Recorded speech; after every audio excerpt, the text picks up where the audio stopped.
Hi, it's Bev again with some more information from my forthcoming book. Now, in today's video, I want to discuss the relationship between chronic sleep deprivation and your body's hormonal reactions. Now, some of it's going to involve biochemistry and metabolism, but mostly we're talking about sleep and hormones. So let me firstly ask you 3 questions. Do you think sleep deprivation can affect your overall health? Do you think it might compromise your metabolism? Do you think it might move you from calorie burning closer to fat making? And the answers are yes, yes, and yes. So when you are suffering from chronic sleep deprivation, your body is going to produce a lot of extra cortisol, which of course is a hormone. Now, cortisol is often referred to as the stress hormone or the fight and flight hormone.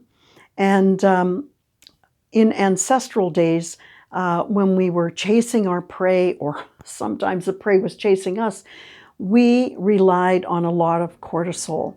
And in today's age, I guess the only time you might have a bear chasing you if you leave your food outside your camping tent, but usually our stress that causes sleep deprivation might come from financial woes, unruly teenagers, maybe a performance review, but all of these things cause stress and can result in sleep deprivation.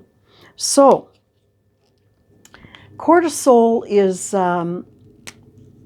it tells your body to retain as much fat as it can,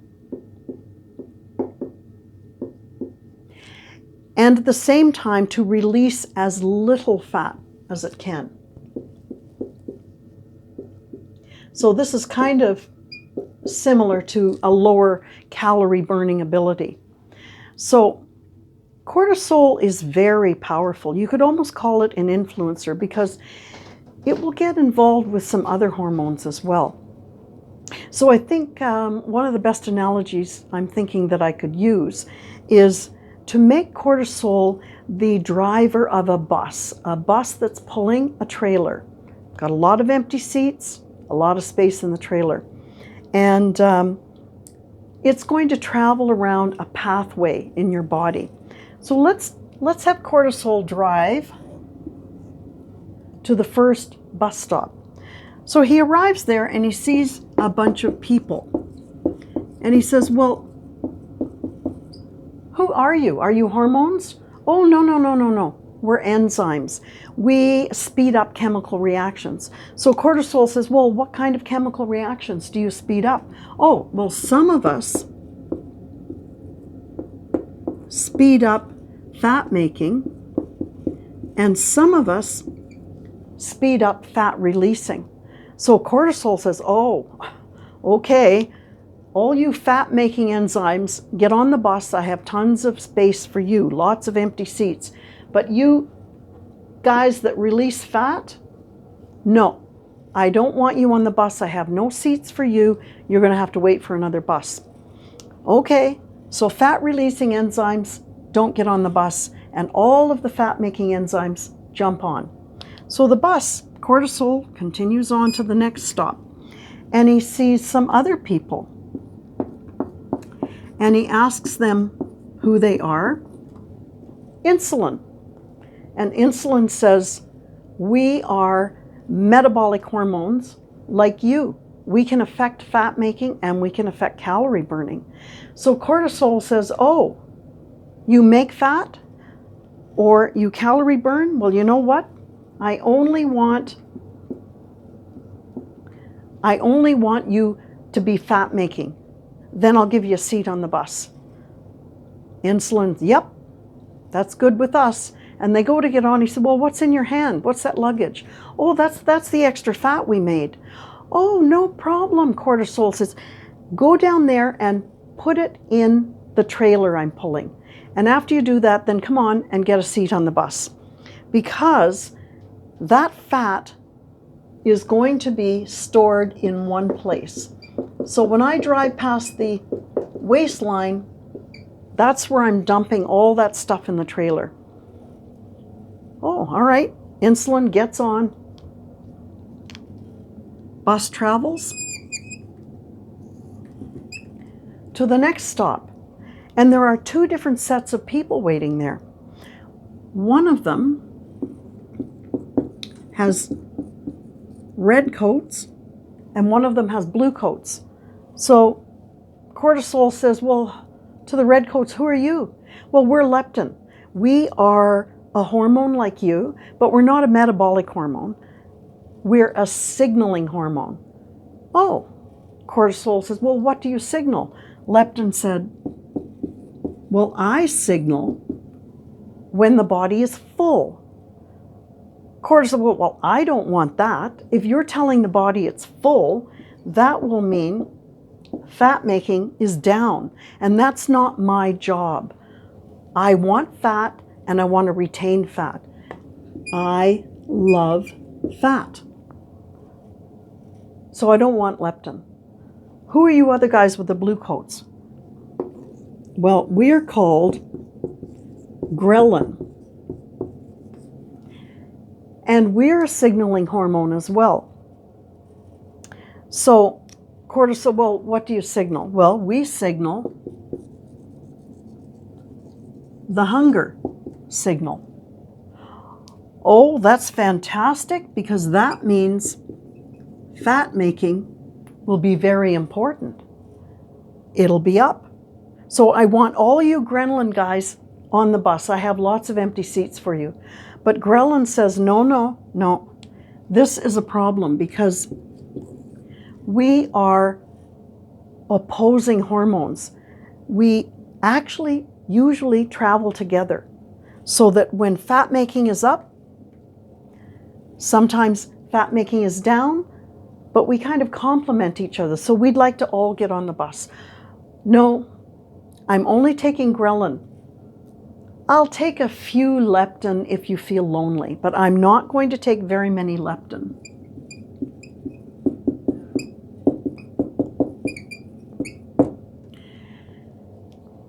So, a lot of Gremlin, not much leptin.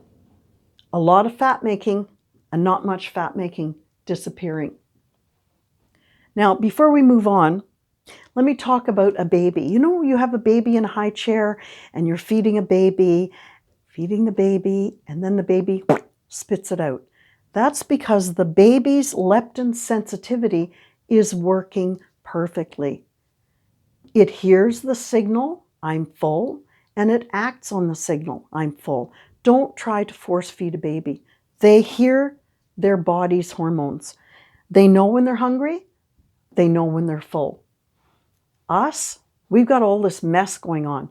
We're stressed out, we don't get enough sleep, we're making too much cortisol, we're trying to keep fat, we're not releasing any fat, we're picking up enzymes that help us make more fat, we're getting more fat from insulin, we're picking up this hunger signal too much because there's not enough leptin sensitivity to balance it off. So this is a real mess. Before we move on, there's even another hormone that gets involved in sleep deprivation, and it's called the human growth hormone.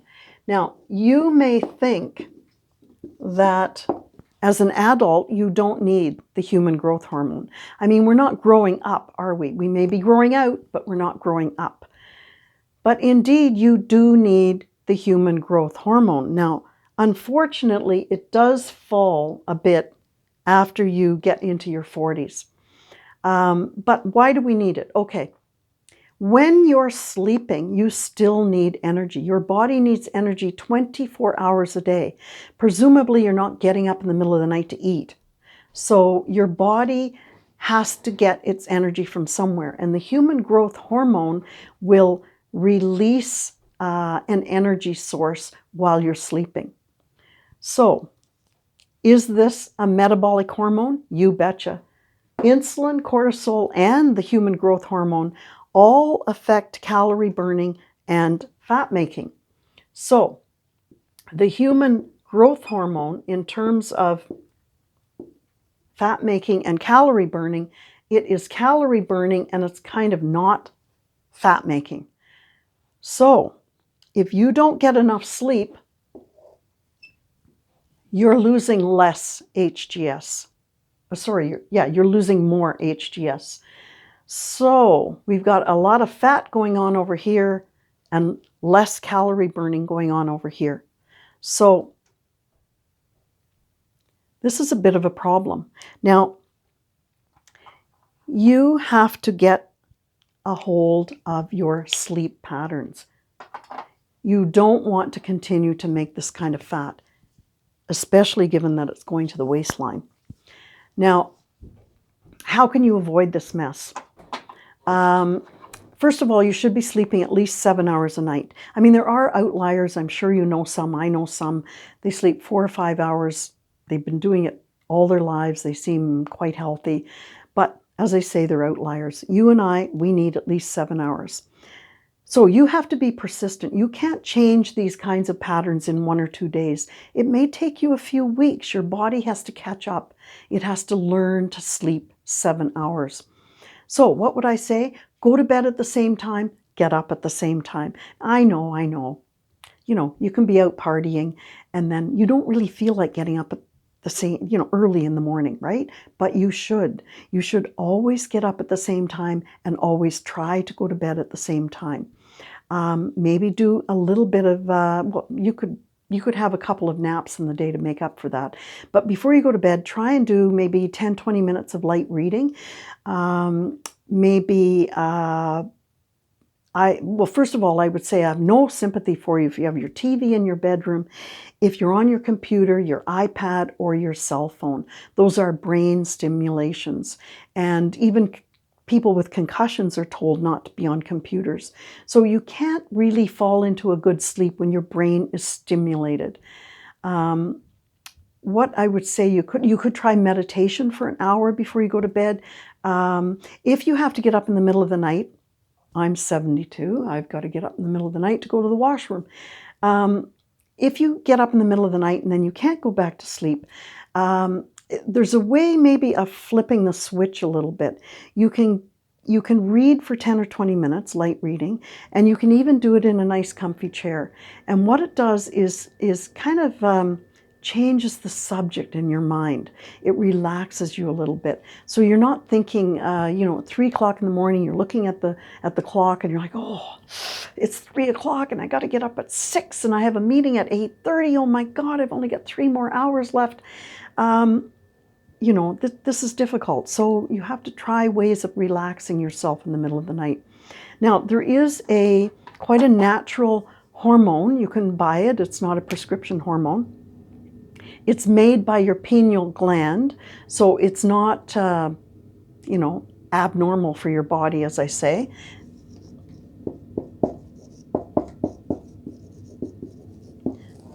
Melatonin.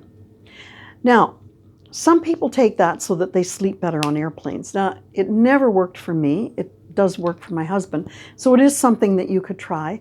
If you want, you can get sleep aids, prescriptive sleep aids, but I would caution you, some of them are very highly addictive. So you should do your research, or at least check it out with your medical doctor when you're asking for such a prescription.